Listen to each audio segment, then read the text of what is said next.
So I was looking through some of my old files and I found this story I wrote more than 5 years ago. Anyway, here it is. Alright, it's time to roast really young me on their writing. Very creative title, just simply untitled. Yes, well, I'm not sure if that plays into the story. And I remember making this graphic. I don't know why I put black bars into it. I think I thought it looked cool. Alright, let's see what it says. Just when did it get so awkward between us? What happens to the times we'd cry and laugh?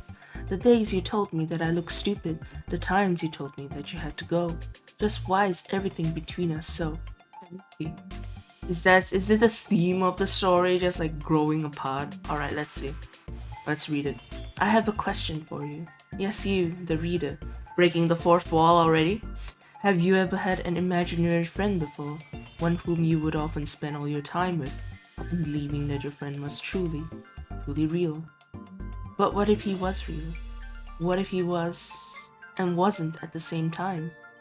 Way to beat around the bush. What if you fell in love with your imaginary friend? That's what happened to me. Falling in love, I mean. How could I fall in love with a figment of my imagination? It's pretty simple, really. He might all have been from my imagination, but he certainly did not exist. Is what I think. Stop being confusing! It happened 2 years ago, at the start of a brand new school year. I was so excited to meet my friends again that I couldn't sleep for the whole night, no matter how hard I tried. I was driven to school by my best friend who was older than me by a year. I don't think this is even necessary for this story. And I fell asleep during the ride. When I woke up, I found myself staring at the hospital ceiling. Very, very cliche. While I was out, another car which was going too fast and lost control crashed into ours. Yes, that tends to happen to cars. And both of the drivers were killed on impact. Rest in peace, the friend who was older than me by a year. The doctor told me that had I been sitting in the front instead of the rear, I would have died too. Just like that. Yes, you died because you treated your friend like an Uber driver because you sat at the back. Although alive, I was severely injured from the accident. I needed many casts and stitches, and I had to stay in the hospital for months on end because my wounds kept getting infected from time to time. It took me a full year to get back to normal. By that time, I had missed a whole year of school. So was forced to repeat. Where's the I? Where's the I? The following few months were lonely. I had no friends at all. They had all moved up a year and had forgotten all about me. Well, then they were shit friends. They were also far too busy with themselves to find and schedule time for me. The friend that had disappeared. Disappeared. Yeah, I think there would be better. I thought that it would be troublesome for them if I had looked them up, so I dropped the idea and focused on my studies. Also, you're also not very good friend. Studying for every day of the week was boring. It took me a long time to readjust my schedule to actually stop studying. Wow, you have no life. But I had nothing to fill the empty slots of time I had left open to balance out my life. You really do have no life. My mother told me to get a part-time job. She just recovered! And you're like, yeah, go to work. But I knew I would never last a day. I was in the library when it hit me. I would write a book. It would suddenly establish that you like writing. Now, not to boast or anything, but actually... But I have always been quite imaginative, even as a child. While other kids stayed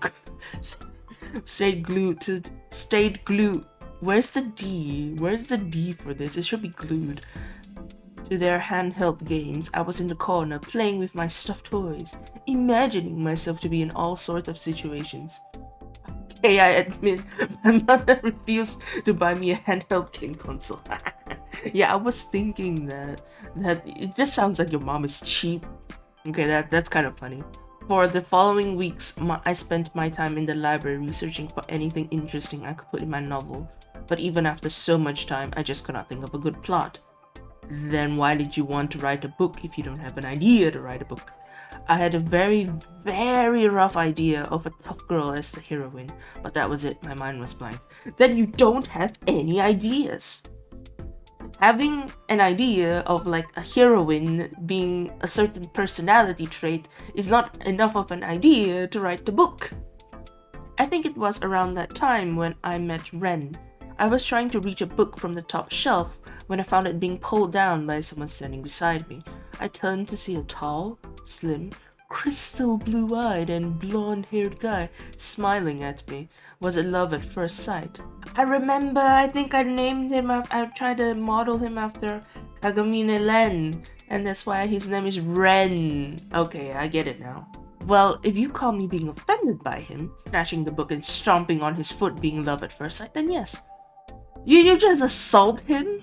Just because he helped you get a book? Maybe I walked away, leaving him standing there, probably stunned because I did not turn back to look. I grew annoyed when I sat down at the table to find him sitting down in front of me just minutes later, still smiling. Okay, he's creeping on you now. I tried to ignore him, opening my book and reading furiously, scribbling some notes here and there in my spiral notebook. What's your name? He asked. Shut up, I had answered. You are very antagonistic, holy crap. Silence would often follow that, but his smile never faded. It was then, from that day forward, that I would find myself having silent company almost every day in the library. One day, I grew curious and asked him, "Why are you stalking me?" "Yeah, he is stalking you." "I'm not." "Yes, you are." "No, I'm not. You're always here when I am." "Well, maybe you're stalking me." "I wouldn't stalk you. I don't even know your name." "Well, I know yours, so maybe I am stalking you." "Get out of there! Red flag! Red flag! Get out of there!" "Yeah, thought so. Name?" "Ren." "Are you gonna report me to the police or something?" "Yes, last name?" "Why would I tell you if you're going to report me? She could probably just report you right away." "Fine, be that way. Now shut up so I can continue writing." "Whatever you say, Flo." Our conversations were always like that. He would always find some way to make a fool out of the words I said. It made my blood boil, but for some reason I was intrigued by this mysterious boy who had appeared out of nowhere and started stalking me. Red flag! Red flag! We became friendlier and friendlier as time passed, and I had absolutely no idea that I was slowly falling in love with a boy that seemed to know everything about me, and I nothing about him. Red flag! "So Ren, where do you live?" "Why do you want to know? Are you gonna come look for me?" "Just answer the question." "Somewhere near you." "Where?" "Not telling until you finish your book." "Fuck you." "You like that, don't you?" "No, I'm a lesbian." "What the heck? Why did I just throw that in?"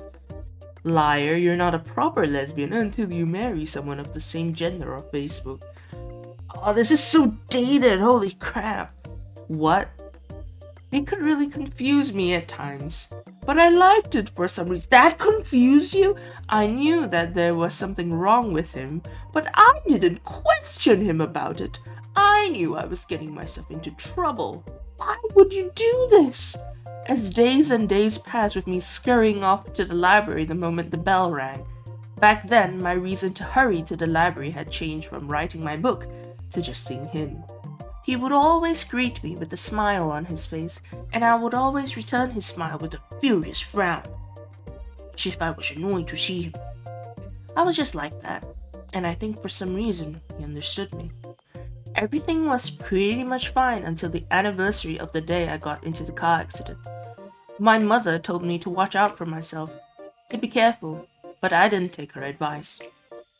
I got hit by a motorcycle while I was crossing the road. She's probably really good at picking the worst possible choices she can make. She probably looked across the street like, "Oh yeah, the pedestrian crossing is red, I'll just go."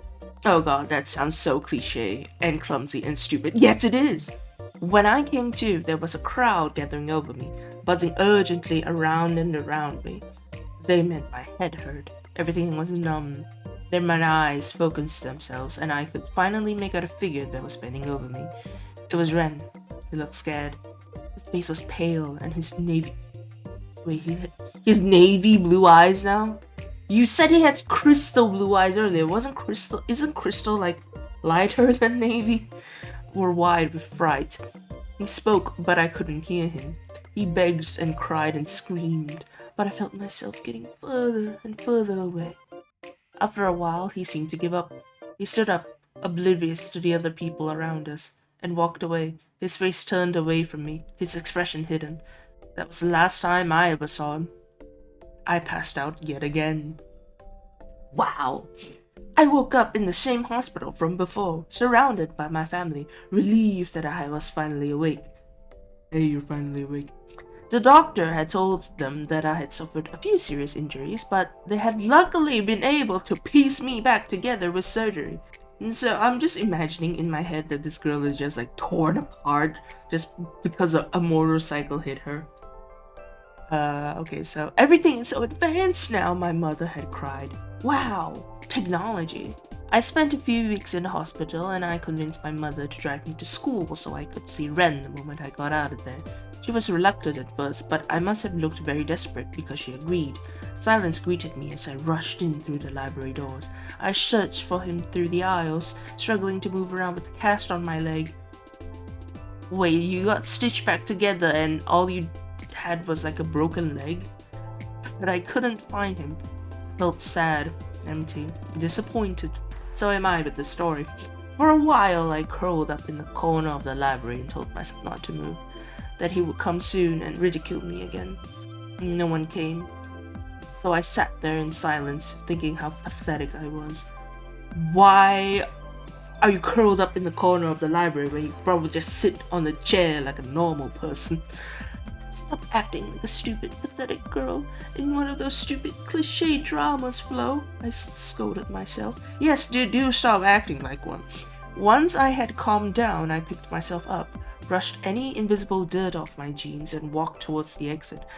But something caught my eye as I passed the check-in counter. A lone book stand there as if waiting for me. I picked it up and tried to read the title in the pitch-black darkness. Wait, what? They turned off the lights while you were still in there? What? It was hard, but I could barely make out the book's title, and discovered that it was the book Ren had helped me get the first time I met him. Cautiously, I opened the book, not expecting what might happen next, and saw 3 words scribbled on the first page. I love you. Then I blinked, and the message was gone. I dropped the book in shock. Suddenly terrified, I ran out of there, questioning my own sanity. I spent the following weeks asking around about Ren and found out that he was the person who had crashed into my friend's car and killed her. And me too, almost. Wow, who would have thunken that? I did not take it well at the time. I deemed myself insane and locked myself up in my room, writing furiously about Ren despite myself. I felt so pathetic that I even compared myself to freaking Bella from Twilight. No, honestly, or worse. It took me a while, but soon I decided to forget Ren and tore up everything I had written about him. I thanked my mother for being there, suffering my insanity the whole time, and continued living life. I made some new friends, Isabella, Natalie, and Tina. I no longer feel lonely, and even though I told myself to forget all about the mysterious and almost ghostly Ren, I know that there will always be a deep, dark part of my mind that will always be thinking about him constantly. So now here I write this. Thank you, Ren. I hope this gets to you when I burn this, Asian style. Why did it say Asian style? That's so dumb. Basically, I meant like, you know how like like you burn like paper money as like offerings to ghosts. I think she was trying to communicate with the ghost by writing this story. Let me try to write my own. Alright, I need concept. Hello. Can you give me concept for love story? I write for video. So this guy likes this girl and this girl also likes him. Very good. We're getting somewhere. He's cooking. They've been together for a while, yes. But never got to exchange feelings. Huh? Because the guy was scared and the girl was not sure. Okay. At the end, she moved on, but not him. Okay? Is she describing his life story right now? They got closer and she has a BF.